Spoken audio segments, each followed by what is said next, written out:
Hello વિદ્યાર્થી મિત્રો, આપ સૌનું આપને યુટ્યુબ ચેનલ પર હાર્દિક સ્વાગત છે.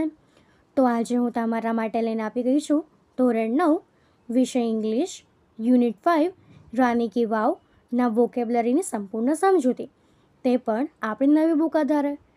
તે પહેલાં તમે જો આપણી ચેનલને લાઇક શેર અને સબસ્ક્રાઈબ ન કરી હોય તો તે જરૂરથી કરી દેજો. તો ચાલો આપણે આ તમામ પ્રશ્નોના ઉત્તરોની સમજૂતી મેળવીએ. તો અહીં આપણું ફર્સ્ટ ક્વેશ્ચન છે, find the sentences having a group of words almost similar in meaning in the text. તો એ નીચે આપણને કેટલાક સેન્ટેન્સ આપ્યા છે, તો આપણે ટેક્સ્ટમાંથી તેના સિમિલર મિનિંગ હોય તેવા સેન્ટેન્સીસ શોધીને લખવાના છે. તો અહીં આપણું ફર્સ્ટ સેન્ટેન્સ છે, your great work for the society will get very large price.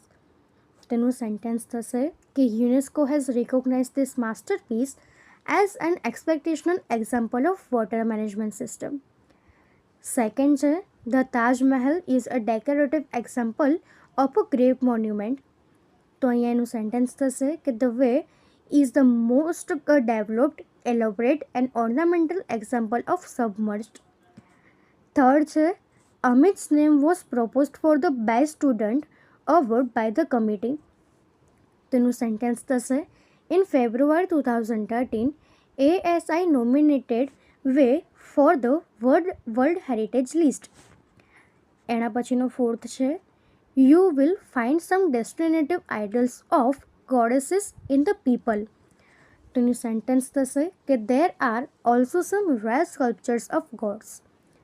Fifth છે, Akbar was one of the kings from Mughal kings family. તો એનું સેન્ટેન્સ બનશે કે king Bhimdev first belong to the Solanki dynasty of અલહિડવાલ Patan. Sixth છે, Shahjahan build the Taj Mahal in 1632. તો એનું sentence બનશે કે queen Udayamati the widow of the Bhimdev first constructed the vav between 1022 and 1063 AD. એના પછીનું સેવન્થ છે કે each painting in the Ajanta cave has an appeal effect on the visitors. તેનું સેન્ટેન્સ બનશે કે રાની ki Vav has a great appeal to every observer.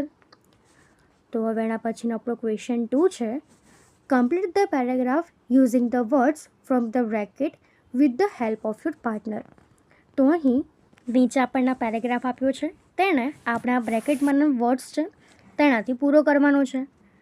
તો આપણો paragraph છે, the world heritage site of Fatehpur Sikri is located about 39 km from Agra in UP.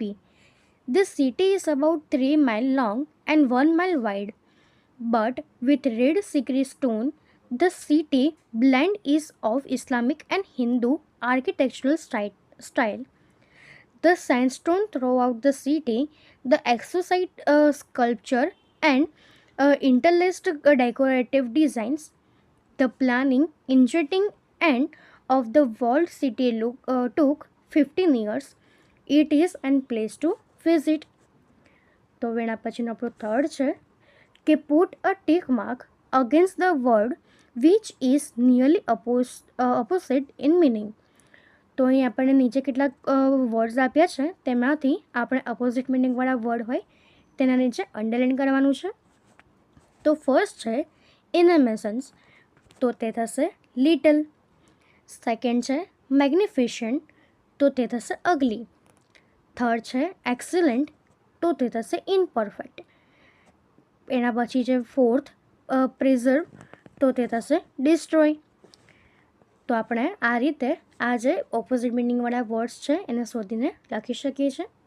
તો અહીં આપણા તમામ પ્રશ્ન પૂર્ણ થાય છે. જો આમાં તમને કોઈ પણ ડાઉટ હોય તો એ તમે કોમેન્ટ સેક્શનમાં જરૂરથી જણાવી શકો છો, અને આપણી ચેનલને લાઇક શેર અને સબસ્ક્રાઈબ જરૂરથી કરી દેજો. Thank you.